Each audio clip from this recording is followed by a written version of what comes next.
Assalamualaikum warahmatullahi wabarakatuh. Salam sejahtera untuk Anda semua. Berjumpa lagi dengan saya Ian Permana Wahyu dalam kesempatan perkuliahan kita, dan mata kuliahnya adalah Ekonomi Pembangunan dengan pertemuan 11 mengenai pembangunan ekonomi daerah. Baik, kita masuk mulai. Setelah diperlakukannya Undang-Undang Nomor 32 Tahun 2004 tentang otonomi daerah, maka pembangunan ekonomi mengalami perubahan dari bersifat sentralisasi menjadi desentralisasi. Tadinya kewenangan segala sesuatunya ada di pusat, maka kewenangan menjadi milik daerah, termasuk dengan pembangunan ekonominya. Jadi daerah diberikan kewenangan untuk mengurus dan membangun daerahnya masing-masing. Pengertian daerah bila ditinjau dari aspek ekonomi adalah suatu daerah dianggap sebagai ruang di mana terdapat kegiatan ekonomi. Di pelosok-pelosok ruang tersebut terdapat sifat-sifat yang sama.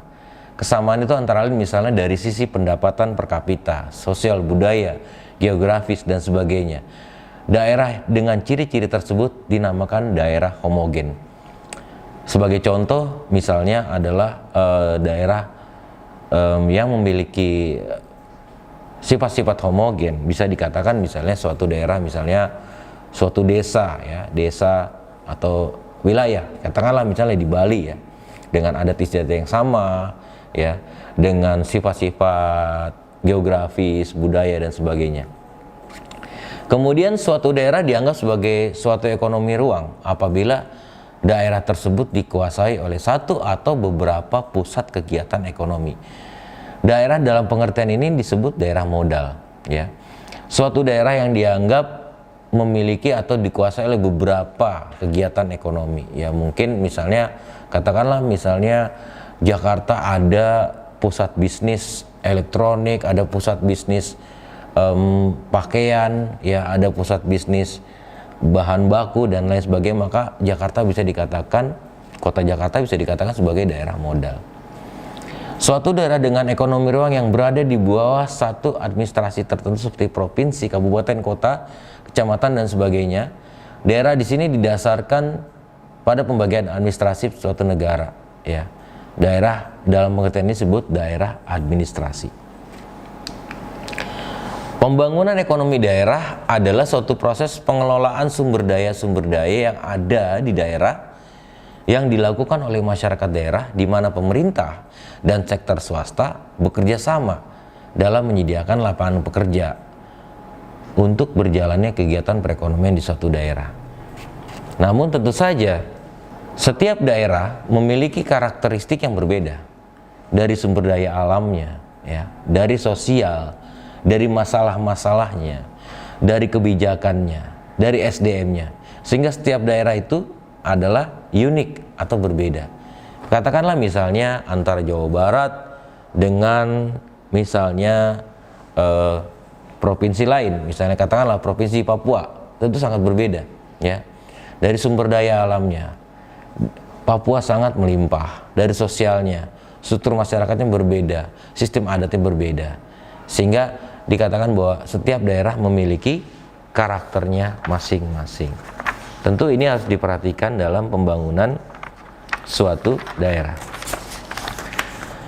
Selanjutnya kita akan masuk kepada pembangunan daerah itu sendiri, meliputi yang pertama penyediaan lapangan kerja, kemudian pembangunan industri baru dan perbaikan kualitas kerja dengan tujuan menghasilkan produk dan jasa bagi kebutuhan daerah. Tujuan terpenting dari pembangunan ekonomi daerah adalah meningkatkan peluang kerja untuk masyarakat sehingga dapat membangun perekonomian daerah. Untuk mencapai tujuan tersebut, maka potensi yang ada harus digunakan dengan seefisien mungkin dengan partisipasi dari seluruh anggota masyarakat yang didukung oleh pemerintah daerah. Permasalahan dalam pembangunan ekonomi daerah.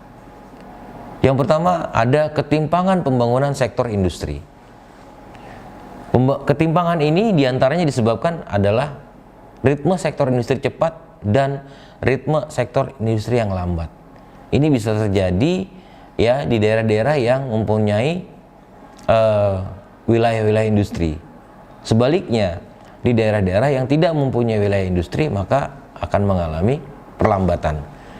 Kemudian industri manufaktur di Pulau Jawa dan di luar Pulau Jawa. Ini kita harus akui ya, bahwa industri manufaktur masih banyak berpusat di Pulau Jawa dibandingkan di luar Pulau Jawa. Kemudian investasi yang kurang merata. Masalah sentralisasi ya. Masalah sentralisasi dan kesiapan daerah dengan desentralisasi. Jadi masalah sentralisasi masih menyisakan kebiasaan-kebiasaan lama yang tetap terjadi. Kemudian daerah sendiri apakah sudah siap dengan masalah desentralisasi? Ya, kesiapan daerah ini juga belum tentu merata di setiap daerah. Kita dapat menyaksikan tumpang tindih mengenai hal ini misalnya dalam di daerah-daerah yang memiliki lahan-lahan pertambangan. Seringkali ketentuan yang ditetapkan oleh pusat itu berjalan tidak seiringan dengan keputusan-keputusan diciptakan di daerah ya oleh para kepala-kepala daerah. Kemudian kebijakan dan birokrasi cenderung menghambat. Ini satu masalah yang masih juga belum terselesaikan ya. Jadi kadangkala ada perbedaan antara proses birokrasi satu daerah dengan daerah lainnya, padahal yang diurus adalah hal yang sama, perizinan katakan begitu ya. Kemudian keterbatasan infrastruktur di daerah dengan kondisi geografisnya ya. Misalnya untuk daerah-daerah pegunungan maka sangat sulit sekali ya, jalan tidak ada, kalaupun jalan ada harus berjuang untuk bisa melewati itu. Kemudian gue katakanlah misalnya di daerah-daerah kepulauan ya, itu infrastruktur masih sangat kurang ya. Kemudian SDM yang masih rendah kualitasnya dan belum siap membangun. Ya, tentu masalah SDM ini menjadi isu yang sangat krusial ya. Kadang-kadang seringkali pelaku usaha atau bisnismen atau entrepreneur menemukan permasalahan kendala daripada SDM-nya untuk dapat menjalankan usahanya. Kemudian rendahnya mobilitas faktor produksi. Dalam hal ini faktor produksi adalah tenaga kerja dan kapasitas antar daerah sangat dipengaruhi oleh tingkat pendapatan antar daerah. Jadi apabila di suatu daerah, suatu provinsi, suatu kota ya memiliki upah minimum yang tinggi, maka itu akan menarik terjadinya perpindahan atau mobilitas faktor produksi tenaga kerja dari daerah-daerah yang upah minimumnya lebih rendah. Ini akan menjadi suatu masalah juga. Kemudian perbedaan sumber daya alam antara daerah yang memiliki sumber daya alam dengan yang tidak memiliki. Kemudian antara daerah yang melimpah dengan terbatas ya. Walaupun sebenarnya sumber daya alam itu adalah merupakan modal. Karena dalam kenyataannya ada juga daerah-daerah yang kaya dengan sumber daya alam tetapi tidak menunjukkan korelasi dengan pembangunan ekonomi di daerah tersebut ya. Jadi sebenarnya sumber daya alam merupakan modal awal. Tapi berikutnya yang menentukan adalah teknologi dan SDM yang menggunakan sumber daya alam tersebut. Yang berikutnya ada perbedaan demografis ya. Perbedaan demografis ini berpengaruh ya kepada pendidikan, kesehatan, tingkat pertumbuhan penduduk dan aspek-aspek sosial lainnya. Berikutnya ada perdagangan antar daerah yang kurang lancar ya. Karena terbatasnya komunikasi, transportasi ya, pembangunan dan pertumbuhan ekonomi suatu daerah akan terhambat apabila arus barang dan jasa di daerah tersebut tidak lancar. Ya, ini bisa dilihat dari sisi permintaan dan penawarannya. Kemudian paradigma baru pembangunan ekonomi daerah. Kita lihat di tabel ya, ada komponen konsep lama dan konsep baru. Pada komponen kesempatan kerja, konsep lama mengatakan bahwa semakin banyak perusahaan, semakin banyak peluang kerja. ya. Sementara konsep baru, perusahaan harus mengembangkan pekerjaan yang sesuai dengan kondisi penduduk. Jadi misal katakanlah penduduk di sekitar mempunyai suatu kekhasan sendiri, maka perusahaan harus mengembangkan pekerjaan yang sesuai. Kemudian komponen basis pembangunan. Konsep lama itu pengembangan sektor ekonomi, sementara konsep baru pengembangan lembaga-lembaga ekonomi baru. Kemudian komponen aset-aset lokasi, keunggulan komparatif didasarkan pada aset fiktif. Konsep baru, keunggulan komparatif didasarkan pada aset lingkungan, ya lebih luas. Kemudian komponen sumber daya pengetahuan. Konsep lama, ketersediaan angkatan kerja. Konsep baru, pengetahuan sebagai pembangkit ekonomi. Bagaimana dengan pengetahuan bisa meningkatkan perekonomian, ya. Kemudian strategi pembangunan ekonomi daerah. Strategi pengembangan fisik bertujuan memperbaiki kondisi fisik daerah yang ditujukan untuk kepentingan pembangunan industri dan perdagangan yang dilakukan oleh pemerintah daerah. Itu akan sangat berpengaruh positif terhadap dunia usaha. Faktor-faktornya misalnya pembuatan bank tanah, di mana data-data mengenai tanah tersedia dengan akurat, ya. Tanah yang dapat digunakan untuk usaha, tanah yang dapat digunakan untuk misalnya perkebunan dan sebagainya. Kemudian pengendalian perencanaan pembangunan. Seringkali terjadi, ya, strategi pembangunan daerah pada saat pembangunan ekonomi akan dilakukan sudah terkendala karena perencanaan pembangunan yang tidak terkendali. Kemudian penataan kota, tata ruang, penyediaan perumahan dan pemukiman. Tentu penting, ya, karena pada saat industri ataupun kegiatan ekonomi meningkat, maka akan tercipta kebutuhan terhadap perumahan dan pemukiman. Kemudian infrastruktur, diantaranya ada air, listrik, sarana publik, sarana olahraga, ya, sarana publik misalnya seperti taman, tempat olahraga, gedung pertemuan, ya, itu sangat perlu diadakan, menjadi faktor daripada strategi pengembangan fisik. Kemudian yang paling penting juga ada koneksi internet, di mana orang-orang bisa mengakses internet dengan secara lebih mudah. Sebagaimana yang kita ketahui bahwa internet sudah menjadi kebutuhan, ya. Kemudian strategi pengembangan dunia usaha, inovasi, kreativitas dan sesuatu yang baru akan mendorong kegiatan ekonomi di daerah, ya. Faktor-faktornya kebijakan yang mudah, ya. Jadi tidak mempersulit. Kalau bisa selesai dalam 1 hari, kenapa harus membutuhkan waktu 3 hari atau 1 minggu, ya. Kemudian transparansi informasi. Jadi informasi-informasi secara transparan bisa diakses oleh siapapun, ya, yang bertujuan untuk melakukan usaha atau melakukan kegiatan ekonomi, ya. Tidak menyembunyikan informasi, ya.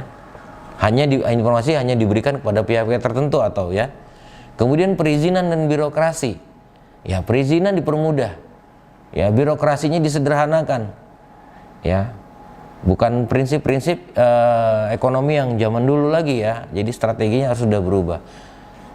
Kemudian pusat konsultasi, bimbingan UKM, ada diberikan bimbingan, diberikan pengarahan, ya.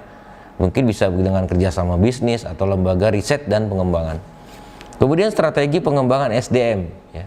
Tujuannya adalah meningkatkan kualitas sumber daya manusia dalam rangka mempercepat pertumbuhan dan pembangunan ekonomi. Faktor-faktornya dilakukan customized training atau training-training yang sesuai dengan kebutuhan.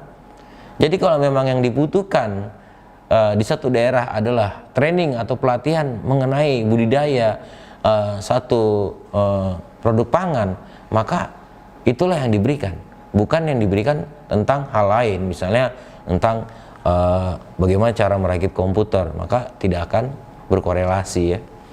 Kemudian skill bank ini adalah di mana tenaga-tenaga ahli atau orang-orang yang punya kompetensi itu dapat diakses dengan mudah, didukung oleh lembaga training dan pelatihan, ya. Pemerintah daerah mensupport sedemikian rupa untuk lembaga-lembaga training dan pelatihan, ya. Kemudian juga pelatihan khusus bagi difabel agar dapat lebih berdaya dan berpartisipasi juga terhadap pembangunan ekonomi daerah. Kemudian peran pemerintah dalam pembangunan ekonomi daerah. Peran pemerintah yang pertama adalah sebagai entrepreneur, ya. Pemerintah bertindak sebagai entrepreneur, artinya pemerintah daerah bertanggung jawab menjalankan bisnis di daerahnya. Ya, misalnya pemerintah daerah kan memiliki badan usaha milik daerah atau dapat bermitra dengan pihak swasta, tapi pengawasan, pengendalian tetap ada di tangan pemerintah. Ya, pemerintah daerah. Untuk itu pemerintah daerah juga harus dapat memelihara aset-aset yang dimiliki dengan efisien dan bertanggung jawab, sehingga dapat memberikan keuntungan yang dapat digunakan untuk jalannya pembangunan. Ya, kadangkala aksioma atau idiom yang banyak adalah mampu membeli tetapi tidak mampu untuk memelihara, akhirnya menjadi kerugian. Kemudian peran berikutnya adalah sebagai koordinator. Ya, pemerintah bertanggung jawab, pemerintah daerah bertanggung jawab terhadap pelaksanaan pembangunan ekonomi daerah dengan menetapkan kebijakan yang berpihak pada rakyat berdasarkan data-data perekonomian di daerah tersebut. Jadi penting sekali ya, kebijakan yang berpihak kepada rakyat.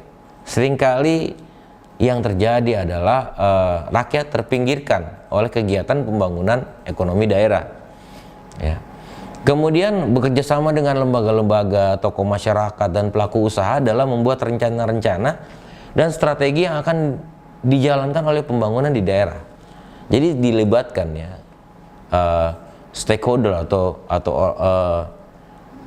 pihak-pihak yang berkepentingan di dalam masyarakat.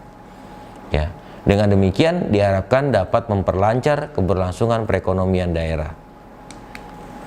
Peran selanjutnya adalah sebagai fasilitator, bertugas mempercepat pembangunan melalui perbaikan perilaku masyarakat di daerahnya. Ya, hal ini penting ya untuk mempercepat proses pembangunan, prosedur perencanaan dan pengaturan penetapan tata ruang yang lebih baik. Perilaku masyarakat dalam hal ini tentu sangat spesifik atau mungkin sangat unik ya di beberapa daerah. Nah, pendekatan pemerintah sebagai fasilitator yang mempertemukan antara masyarakat dengan proses pembangunan itu sangat penting sekali dilakukan. Peran berikutnya adalah sebagai stimulator.